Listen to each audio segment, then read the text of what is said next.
Welcome, everyone. Thank you for being here at Hamilton College Arboretum Saturday series. We're going to get started in just a moment. I'd like to introduce our speaker. Teri Dunn Chace is a writer, editor, and speaker with more than 35 books in publication. She has written for major consumer gardening and outdoor living publications. Raised in Santa Barbara, California, and educated at Bard, she currently resides in a small village in central New York. I'm not sure which village it is. Little Falls. Little Falls, okay. We know Little Falls. So please give Teri a warm welcome. Thank you. Little Falls, by the way, is not only home to the largest lift block on the Erie Canal, but the largest cheese festival in the Northeast, which was 2 weeks ago. And it was incredible. Our population is 4,500 people and 1,500 people came to eat cheese. So come next year. It's the first Saturday in October. Yes? Is there a mic? No, I'm going to talk as loud as I can. Can everybody hear me? They told me to use my big voice. Mostly you're going to be wanting to look at the pictures, but I will use my big voice. Can everyone hear me okay right now? Okay. All right. The first thing, I love starting the presentation about flowers with this because it's such a spectacular image. I wanted to say that I have sat where you're sitting to watch other people's presentations, and my pet peeve is that the photos are not labeled. So every photo is labeled with what you're looking at, even if I don't mention it as I'm talking, because that's just so annoying to not know what it is. And if you need the Latin name, hit me up. Anyway, so of course, this is a gorgeous bearded iris, but we also have a gorgeous weed. I'm not going to discriminate in this as I talk about flowers. Every time I look at chicory, I think of my friend Rose and Jack. Had a home built and they're artists and they were choosing colors and they asked, did you paint be the same color as that wildflower without knowing what it was? Makes a beautiful front door. Okay, let's get right into it. This talk is based on my book, but not entirely the book. And Seeing Flowers, Discover the Hidden Life of Flowers. We're just going to take a quick motorcycle ride through a museum, as I call it, through all kinds of issues about flowers. I hope that at the end of this talk, you will feel like you learned or pondered some things you never had, even though I'm assuming all of you like flowers, or you wouldn't be here. By the way, thanks for coming indoors on such a gorgeous day. I'll get you out of here in about an hour.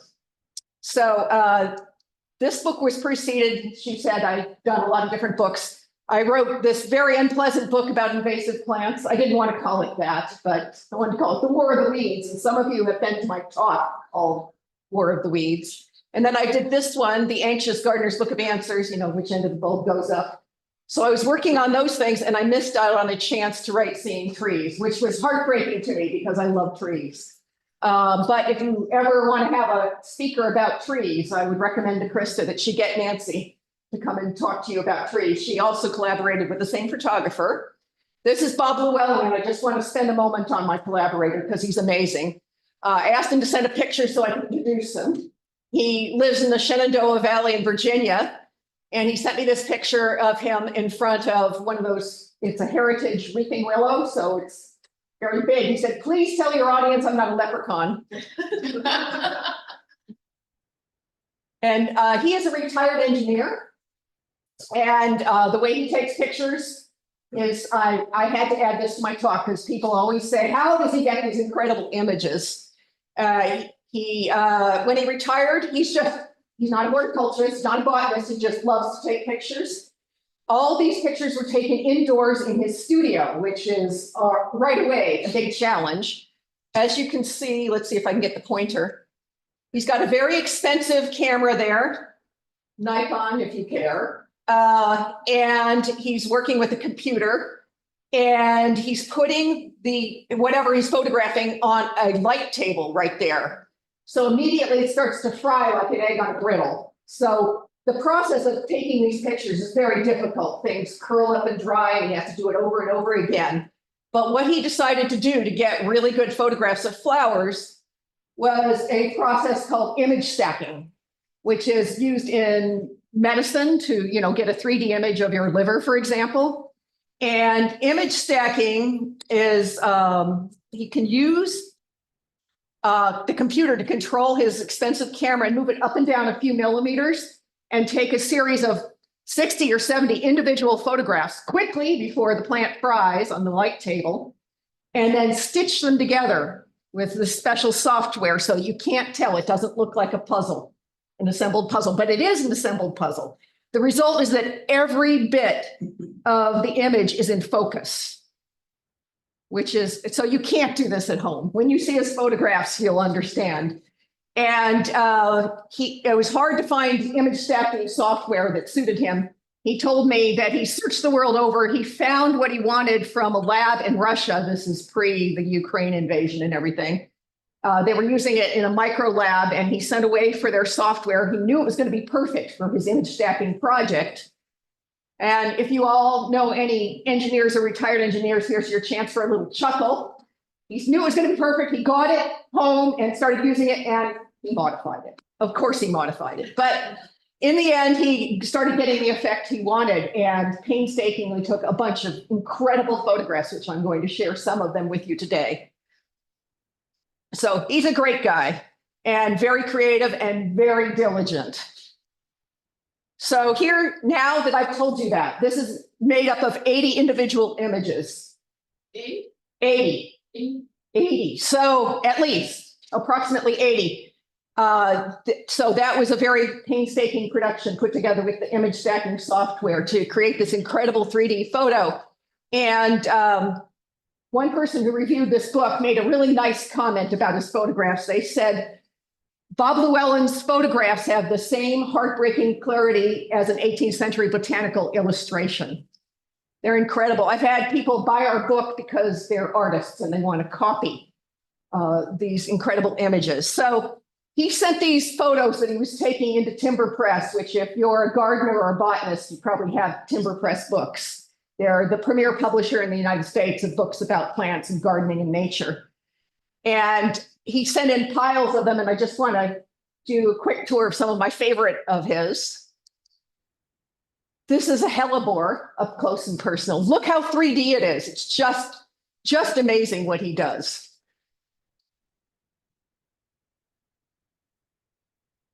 And he's also a very whimsical person, which kind of jolts me out of my plant nerdiness. He said, these are my ballerinas. And this, of course, would only grow in a greenhouse here. It's a vine and it makes passion fruit. But again, very, very 3D. And somehow he was able to put it together without it completely frying on his light table.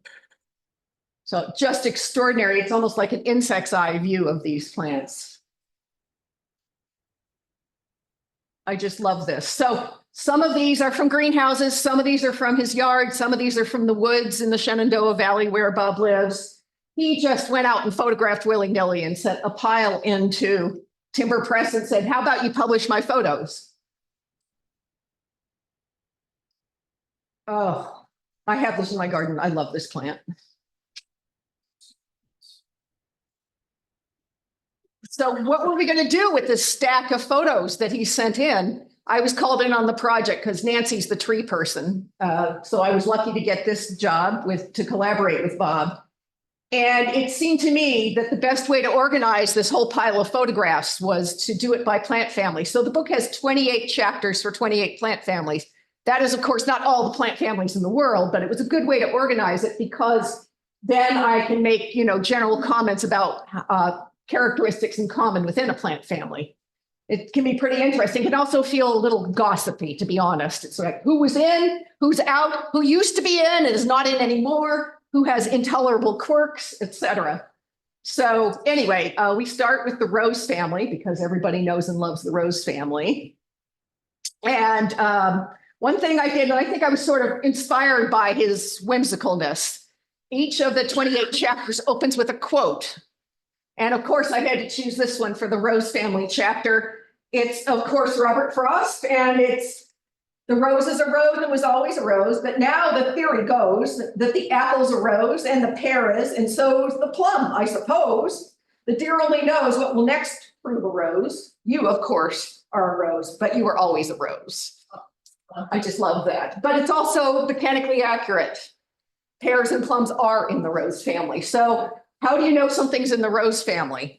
You look at the flowers, not one of these hybrids, but here's a hybrid. I mean, a species rose, 5 petals is a diagnostic for members of the rose family. So the hybrids have just been, beefed up, steroids. 5 sepals clasping the bud. I feel like I should just pause a minute on this photo though, because it's so beautiful and so image stackingly 3D. Isn't that gorgeous? This plant is also in the rose family. And if you were to look very closely, each one of these little bitty flowers has 5 petals.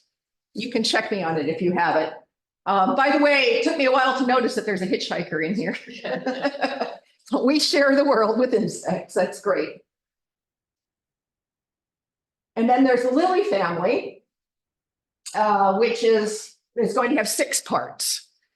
And by the way, I don't know how much, if any of you are lily aficionados, but if you're not, you still have noticed these little things.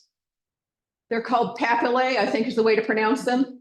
And we're not really sure what they're for. They might have had a function once, sort of like appendix in our own bodies.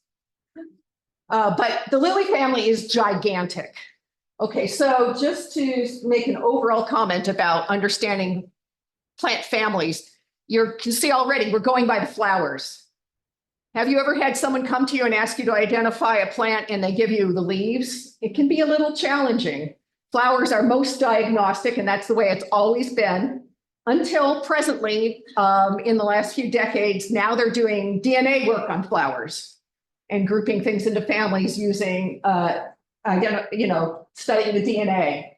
And that yields some interesting things. But one thing they did was they tried to break up the lily family because it's so gigantic. I have to say, Bob's stack of photos that he sent in Timber Press was like lily family, a rose family. There were so many, and it wasn't because he loved lilies the best. It's just that they're so prevalent. This is also in the lily family. Bob's comment on this, which I love, is looks like a present that we want to open.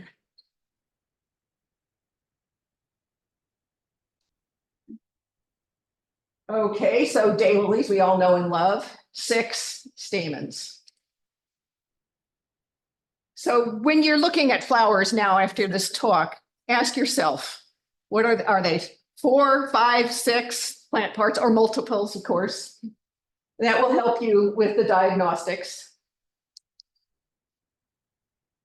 So hosta has always been in the lily family, but now they've talked about moving it into Asparagaceae, which I'll talk about a little bit more. So the DNA research is being done worldwide, but has long time been the case. Kew Gardens in London, which is a holy pilgrimage for people like me. Kew Gardens is the repository for plants and plant research, and everything is gathered there. So if you really wanted to know something about a plant or wanted to make a holy pilgrimage, I recommend Kew Gardens in London, and allow yourself several days and carb up. I have this vision that at Kew Gardens, the DNA research done by the APG, which is the angiosperm flowering plants phylogeny group. It's just like an army of like Hogwarts trolls underneath Kew Gardens in the tunnels, doing the DNA research and moving things in and out of families. Trillium has been in the lily family. 6 parts there in the stamens. But now maybe moved out. You don't need to exactly know which family it's in. I'm just mentioning the lily family, they're trying to splinter it. I just love this. It's like you're in a secret cave. There's my editorial comment, sigh.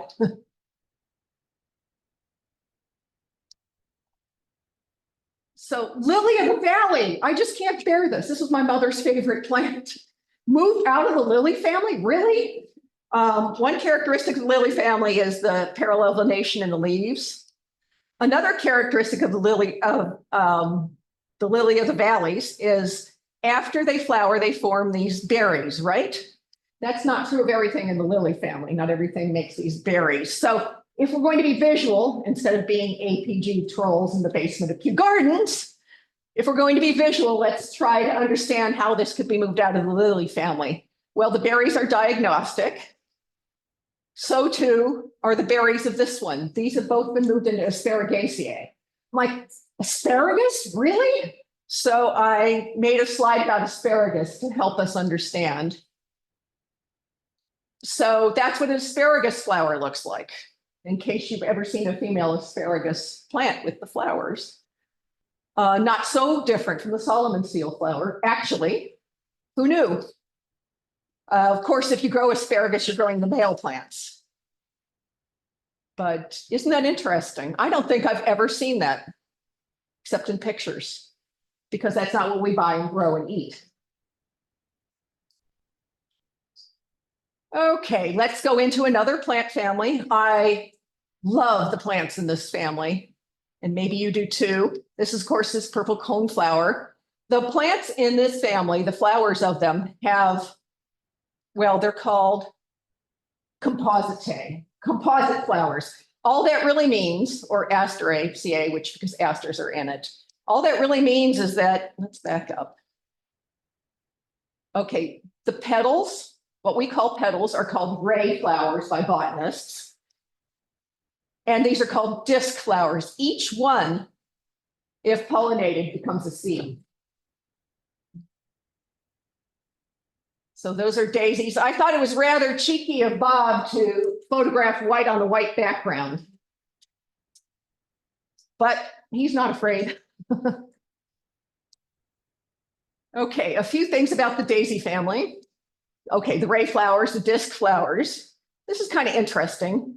You may have noticed these at the base or something like this at the base of daisy family. And the smell, it's not a pleasant smell if you've ever picked a bouquet of daisies. It's not terrible, but it's not that pleasant. And apparently the purpose of that smell is to keep pollinators from coming in through the back door. We don't want them coming up the stem and going in that way. There's the red light there. We don't want them coming in this way. We want the pollinators coming in this way. So that's apparently the reason that has evolved. And many one-fruited seeds develop after it's pollinated. So this is really interesting. This is an extreme close-up that Bob took of the interior of a daisy. And now you can see that the female parts are on the outside and the male parts are on the inside. The male parts have the pollen. Now, let me just back up to the daisies because that's a little easier to see.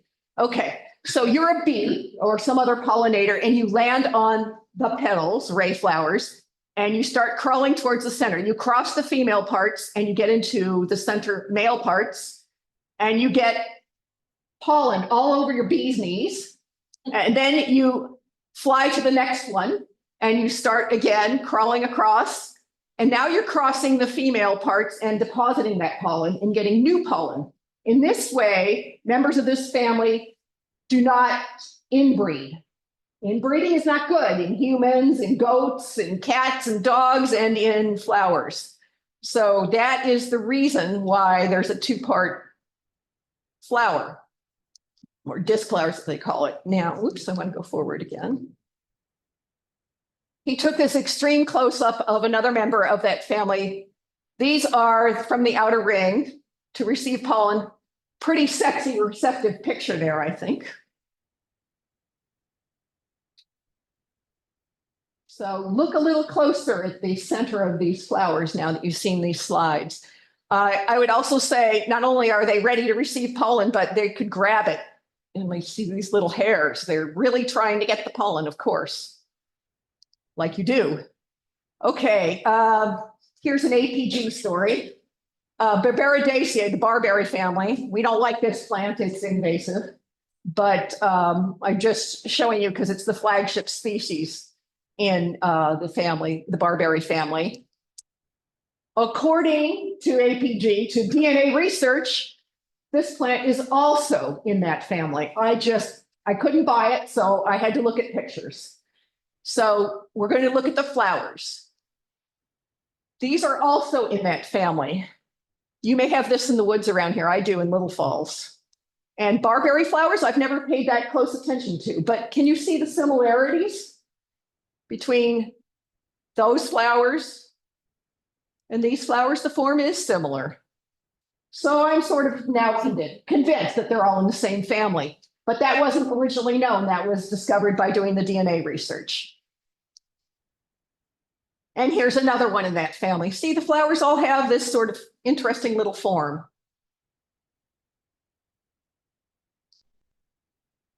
All right, here's one of my favorite plant families, Solanaceae.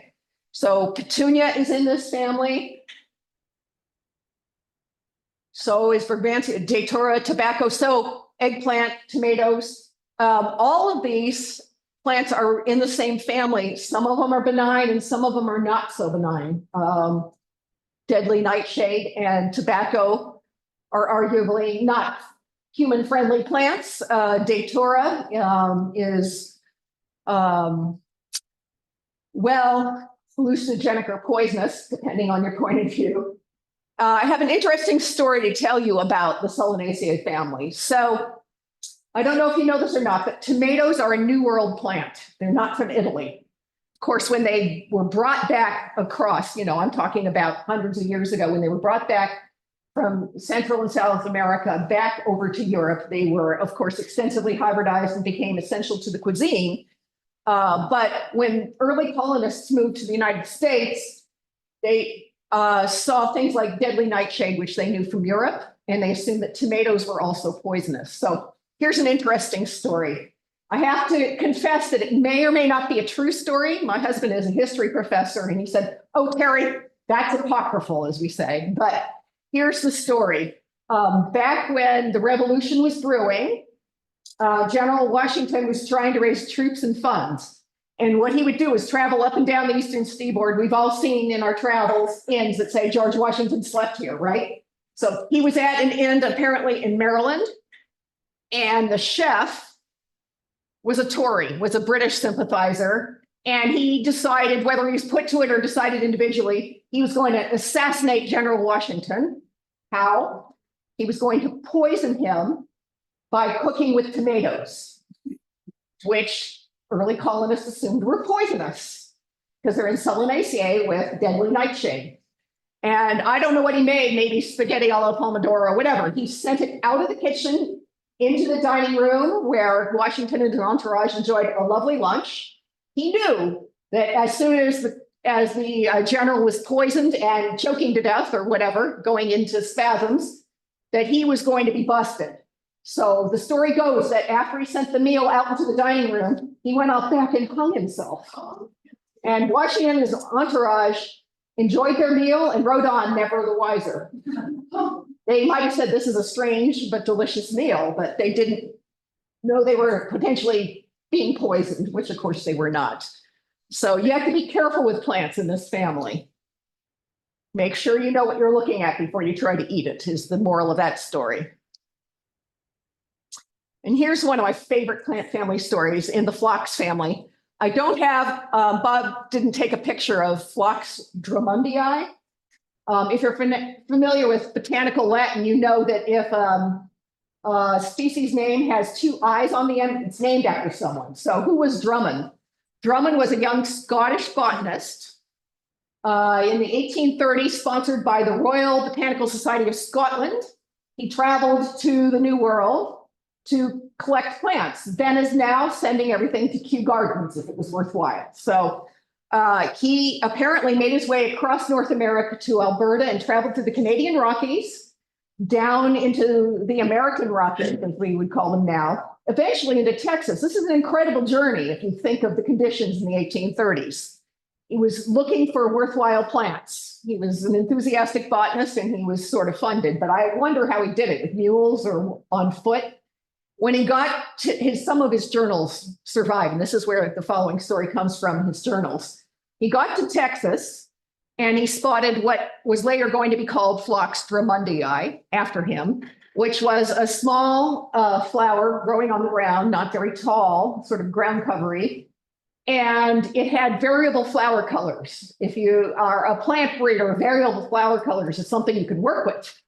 So he thought that's a good plant. But the problem is when something is blooming, here's one of my favorite plant hunters, Francis Kingdon Ward, he found the blue Himalayan blue poppy in China. Anyway, you have to really want it. So in Mr. Drummond's journal, he wrote where he saw this plant and made a note that he was going to come back in the fall to collect seed. Not easily done. According to his journal, after he left that spot, he got cholera, he got accosted by native people who were maybe not that friendly. He had all kinds of adventures, and it took him 4 or 5 months to get free and get well and go back to that little spot in Central Texas in that little ravine where he'd seen that plant that he wanted the seeds of. And the story in his journal that he tells is he finally made it back. His notes were good. He felt very gratified that he got right back to that spot because he really wanted it enough. And he was about to ascend down into the ravine and collect the seed when he spotted in the patch down there a baby bear. And you know what comes with baby bears? Defensive mama bears. And he had a quandary. He had gone through so much to come back to this spot and get these good seeds. He was not going to give up. So what he said is, I emptied out my tin collecting box. That's what they used. He emptied everything out. He probably had some things that he considered very valuable and precious, notes and seeds and envelopes. Weighed it down with a rock. Now he has an empty tin box. And he said, this is very Scottish of him, perhaps. He started at the top of the hill and he ran down in the ravine, clapping the top of the box loudly and bellowing. And his notes say, the bears departed. And he got his seeds. And then getting those seeds back to Kew Gardens was not a simple matter of wrapping them up and sending them FedEx, obviously. He had to get them to the coast, to Galveston, Texas, and get them on a boat. Long story short, the seeds of this plant did get back to Kew Gardens, did get evaluated. It was great. And they named it after him, Phlox drumundii. And unfortunately, James Drummond did not survive. He continued to travel around. Apparently, he met a sorry end in the Caribbean on an island where he got very sick and died.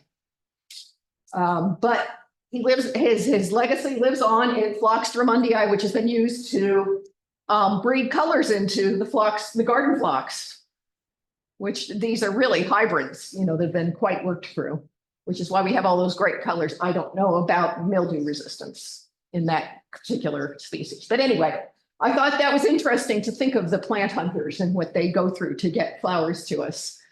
Frank Kingdon Ward, of course, brought this back, and you can imagine what he went through up there in Tibet and spotting that and then saying, I have to get back there and get seeds.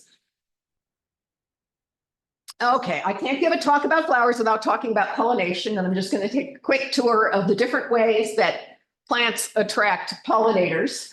This is, of course, color contrast. This is Tradescantia. I used to have this growing in kind of a messy way over a rock wall in my back garden, and I didn't like it. I just would yank it out and throw it into the non-gardening neighbor's yard. And I felt a little ashamed of myself when I saw Bob's photograph because actually it's beautiful. He said, I don't know, it looks like boudoir cushions, but that's Bob's imagination. Another way to attract pollinators is landing lines. And these filaments, which you saw in the initial photograph at the beginning of this presentation, these filaments are not full of pollen. They're just filaments, but they may have a role in, you know, guiding in incoming insects. Another way that insects are attracted is by fragrance. Interestingly, I mean, there's all kinds of pollinators in the world, not just bees. A lot of white flowers bloom in the evening. Think of moonflower.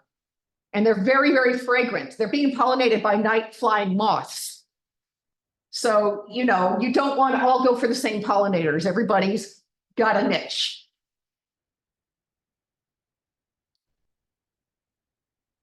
Queen Anne's lace, which we're going to see a lot of in the coming weeks. This is kind of interesting to me. If you look closely, it's a composite flower of many little flowers. The outer petals are bigger than the inner ones, and then you have this sterile flower in the middle. Long ago, when I was living in Boston working for Horticulture, the gardening magazine, they paid for continuing education. I took a class on insects at Harvard from a guy who was really interested in figuring out how insects see. And he claimed that a lot of pollinators have infrared vision. And I wish I had one of his photographs of Queen Anne's lace now. I just have Bob's, which is good. But his photograph showed that with infrared photography, this looks just like a target. And in fact, Queen Anne's lace is very successful with pollinators. If you stop and look at a field of them, they are very, very busy, all kinds of things like Queen Anne's lace. And this is the result, full pollination.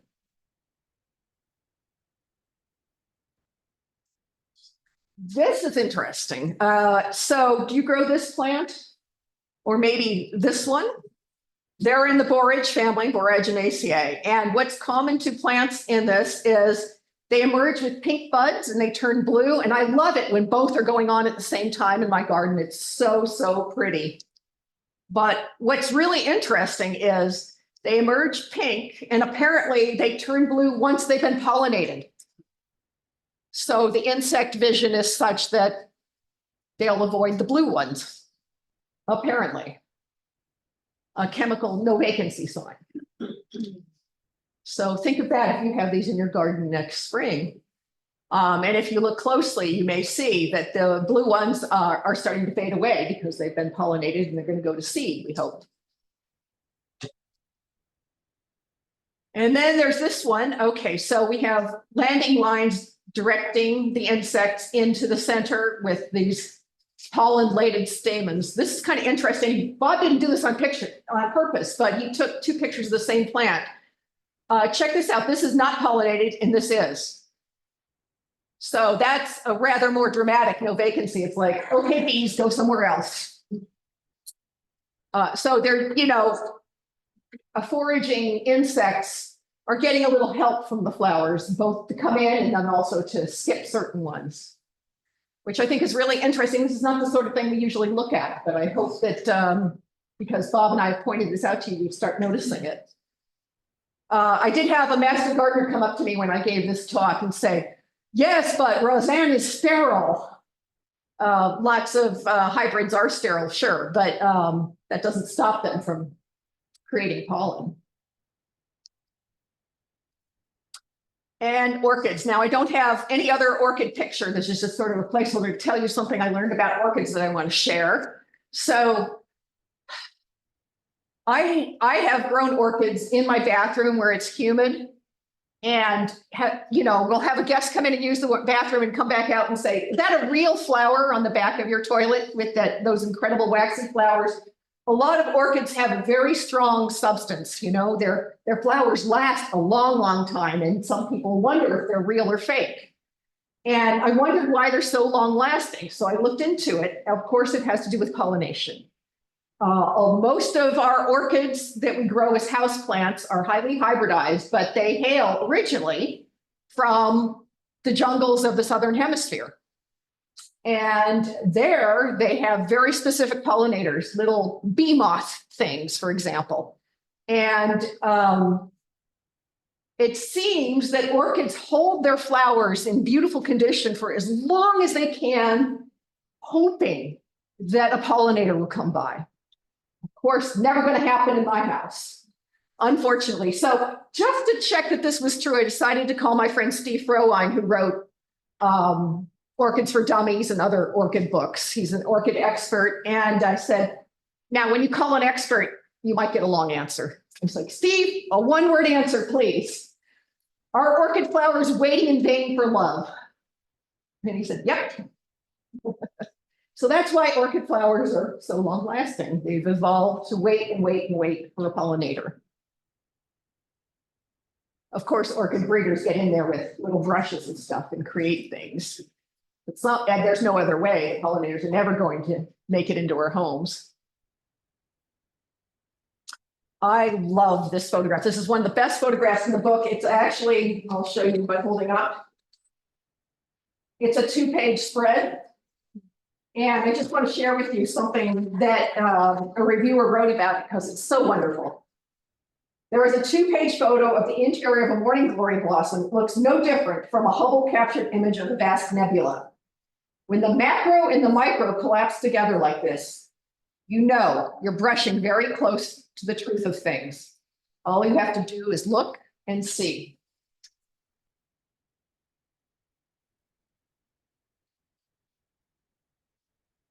And then this is just to show you a diagnostic. Okay, this is a clematis, but remember I said looking at flowers to see if they have 4 parts or 5 parts. I was wondering about morning glory, which can be a little difficult because they're not individual petals. They're fused into a funnel form flower, right? One way to figure out how many petals, if you're counting, is to turn a flower over and look on the back and then count. That's why this slide is in here, besides the fact that it's beautiful and very 3D. So this is not the end of this show. This is the end of Morning Glory. I just want to read something to you rather than paraphrasing myself. So bear with me a minute. While I was composing the captions for Bob's magnificent photos, the last part of putting this book together, I had thought I'd come a long way in seeing flowers. Flowers form intricacies, and pollination's intimate secrets were clearer to me. All the blooms in this book gain new piquancy and, in my view, glory, a journey I hope you've been able to take with us. When I got to the morning glory family, I understood that the funnel-form flowers are technically known as corollas because of several fused petals. I wondered exactly how many fused petals. A quick search of my scientific references was actually inconclusive. This particular detail did not seem to be of great interest to the botanists. So peering at Bob's photographs, I decided that the correct answer was probably 5. Then, it being a fine blue sky autumn day, like today, a few years ago when I was doing this, I took a break and went outside. I found out I look at my flower garden differently, more searchingly. Who is pollinating the Caryopteris? Which family includes nasturtium? Anyway, draped over the fence were my morning glory vines, bejeweled with that day's flowers. I walked over, I plucked a single blossom and brought it back indoors. I turned it over. Yes, 5 parts in that corolla, clearly defined with contrasting color. What astonished me was what that lone morning glory blossom did later, indoors. Cut off from the sustenance provided by the vine, it slowly faded. That evening, I expected to encounter a crumpled nest. The texture is more frail than tissue paper. Instead, I found it had rolled itself up very neatly and evenly, like a petite striped umbrella. At the very tip, there was a tidy, elaborate twist. That's not shown in this photograph, but sort of like the finishing touch of a fancy job of gift wrapping. It completely amazed me that the flower had the energy, wherewithal, and instinct to finish its life in this fashion. Witnessing this behavior also humbled me. I remember being a touch skeptical when I first read the lofty words of naturalist John Burroughs, who said, "To the scientist, nature is a storehouse of facts, laws, processes. But to the artist, she is a storehouse of pictures. Fancies, a source of inspiration. And to the moralist, she is a storehouse of precepts and fables."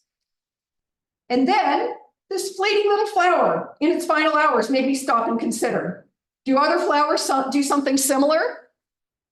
And will I, in my own final moments one day, honor and retain the form I was born to and cultivated all my life and do my best to finish in beauty? Burroughs may not have been reading too much into all this after all, to the botanist, gardener, or anyone who enjoys plants. Nature is intricate, marvelous, inspirational. To the photographer, if I can dare to speak for Bob, nature is intricate, marvelous, and inspirational. May anyone who sees flowers come and go in wonder and delight. And then I just want to show you the end of a bearded iris's life by Bob, which makes me think of a dress that Lady Edith wears in Downton Abbey. So you can look at flowers this time of year too and see some amazing things. And now I'll just give you a little preview here. This is the book that follows because you have to talk about seeds next. And Bob and I did a book about that. maybe Krista will have me back for a talk on that sometime. This is his studio, which we saw a glimpse of in an earlier slide, and the camera's back over there and the light table's over there. I just want to show you a couple. This is the seed of a larkspur, which he said reminded him of a jellyfish. I just love his sense of whimsy. You can be scientific and whimsical, I think. And that's what peony does. What an eye, huh? And last but not least, I just wanted to recommend a few books to you if this sort of thing interests you and you're looking for winter reading. This is the Frank Kingdon Ward book. It's not his full body of work. It's excerpts done by a couple of garden writers. One of my favorite quotes is in there. You know how Sherpas get paid a lot of money to take rich white businessmen up to Mount Everest? Well, back in the 1800s, when there was an era of plant exploration, people like Frank Kingdon Ward would take a paying guest with them on their plant exploration journeys.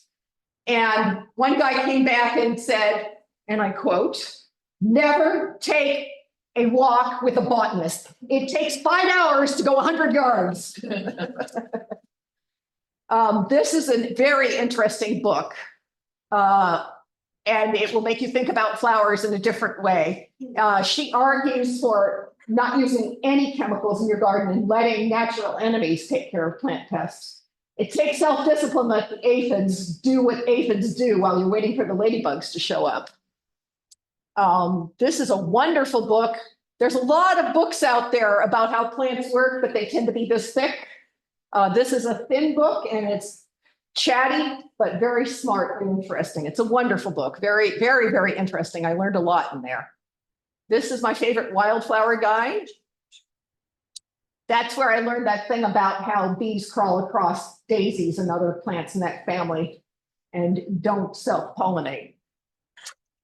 This is an old book. It has many different interesting chapters, but there's one called How Flowers Change the World. Because you may know back in the mists of time, there was nothing but horsetails and ferns. And the advent of flowering plants was, to put it mildly, a game changer. And this scientist writes an incredible essay about how that happened and some observations about it. A great essay. And anything by Michael Pollan is interesting reading. So those are my recommendations if you want to learn more about flowers. And that's it. Thank you very much for coming out today.